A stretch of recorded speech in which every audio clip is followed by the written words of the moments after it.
त्यांचा पराभव अटळ आहे। मागच्या वेळेपेक्षा फार मोठं मताधिक्य महायुतीला बाबूरावांच्या रूपाने मिळेल।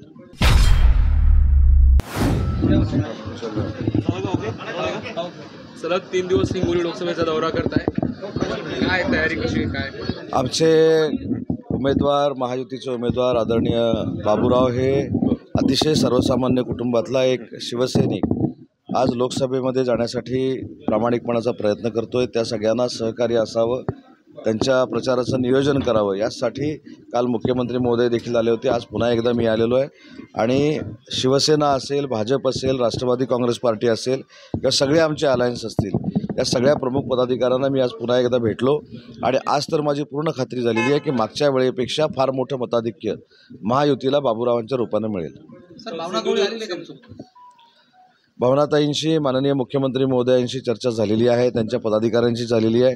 आज भावनाताई पत्रकार परिषद घेत आहेत आणि मला असं वाटतं की त्या पत्रकार परिषदेतनं योग्य तो निर्णय होईल आणि त्या प्रचारामध्ये सामील होतील। संजय राऊत म्हणतात शिंदे गट हरकलीच्या भूमिकेत असल्याची अशी टीका संजय राऊतांनी तुमच्या शिंदे गटावर केली। मला असं वाटतं की मी एवढ्या खालच्या दर्जाला जाऊन बोलणारा कार्यकर्ता नाही।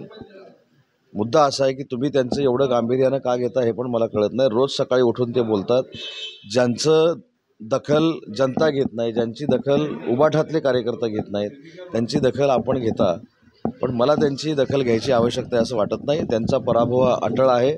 4 तारखेला पुन्हा एकदा नरेंद्र मोदी साहेबच या देशाचे पंतप्रधान होणार आहेत। या टीकेला मग शाब्दिक प्रत्युत्तर काय तुमचं संजय राऊतांच्या? त्यांनी काहीतरी बोलले, त्यांनी शिवी घातली म्हणून त्यांना शिवी घालायची ही काय प्रथा परंपरा आणि माझ्यावरचे संस्कार नाहीत। ते जे काही शिव्या घालतायत ते लोक बघतायत, त्या शिव्यांचं उत्तर 4 तारखेला महाराष्ट्रातली जनता उबाठाला देईल। सिंधुदुर्गच्या जागेवरनं महायुतीमध्ये सिंधुदुर्गची जागा लढणार कोण आहे? मला असं वाटतं की 3 शब्द महत्त्वाचे आहेत, ओढाताण, त्याच्यानंतर तिढा, त्याच्यानंतर गुंता। असं काहीच झालेलं नाही। शिवसेनेनं त्या ठिकाणी दावा केलेला आहे, भाजपानं देखील दावा केलेला आहे। आम्ही दावा का केला आहे हे मी वारंवार सांगून आता मी पण थकलेलो आहे। मागच्या वेळी शिवसेनेनं ती जागा लढलेली होती। धनुष्यबाण हा तळकोकणाचा गाभा आहे आणि धनुष्यबाणावर ती जागा लढून आम्ही जवळजवळ 1,75,000 जिंकलेलो होतो।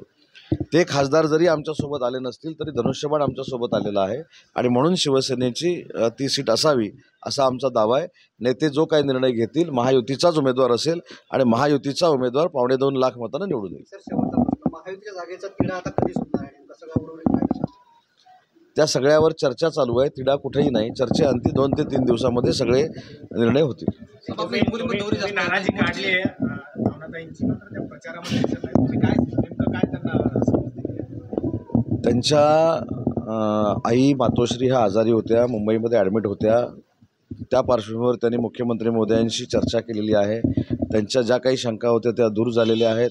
त्यांना देखील मानाचं स्थान हे संघटनेमध्ये आहे, शिवसेनेमध्ये आहे, तसंच अबाधित ठेवलं जाईल। त्यांच्या पदाधिकाऱ्यांशी देखील जवळजवळ रात्री 3 वाजता मुख्यमंत्री महोदयांची चर्चा झाली, बैठक झाली, त्याच्यातनं योग्य तो निर्णय झालेला आहे। भावनाताई मला असं वाटतं की पत्रकार परिषदेतनं या प्रचारामध्ये सामील होईल।